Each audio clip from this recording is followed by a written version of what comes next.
Bassist Kenny Passarelli talks about the big money working with Elton John.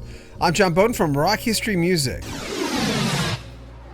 Even though there were a lot of starving musicians in 1967, the Summer of Love, it's a lot harder in making a living in music today. Bassist Kenny Passarelli has worked with some of the best in the business. He was classically trained, always took his instrument very seriously, playing in the early days with Stephen Stills, Dan Fogelberg, with Joe Walsh and Barnstorm, co-wrote Rocky Mountain Way, but Kenny says the real money came with playing with Elton John. With Joe, we were making like $125 a week through the first year with Barnstorm. Joe was financing because his management was upset that he had quit the James Gang, so they were sabotaging the whole first year. We didn't get any singles out of that record, and then by the time we did Rocky Mountain Way, Joe was he just didn't have any more funds.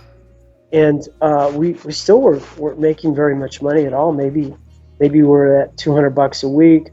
But when I got the offer to work with Stephen, that was $1,000 a night cash to play with Manassas in 1974.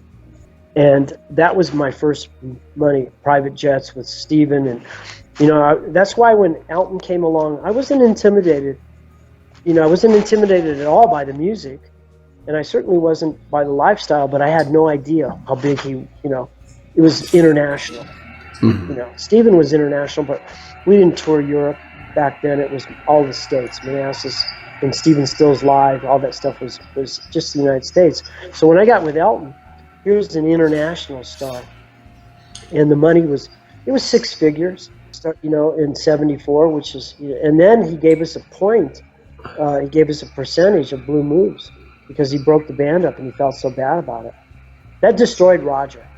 It really did. The casualty of the breaking up of the Elton John band in '76, Roger never got over that. And when I brought them to the table I got him up playing with Hall and Oates.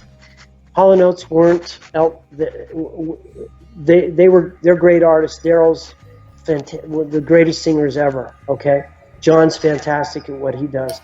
But when we worked with them, they were still trying to figure out who they were, and it was hard on the three of us because we just worked with a master, a guy who was on top of the world, mm-hmm. and who could put sequence shows together. Hall and Oates had a problem sequencing shows early at that particular time. I saw him at Red Rocks a couple months ago. It was hit after hit. Kenny Passarelli was inducted into the Colorado Music Hall of Fame this past summer along with Joe Walsh and Dan Fogelberg. It was a big ceremony, well deserved, and I loved his work on Rock of the Westies and Blue Moves by Elton John. I hope they get a chance to play together again. Make sure you comment on our video, subscribe to our channel, and share our videos. We'll have more of our interview with Kenny Passarelli coming up in the next couple of weeks. This is Rock History Music.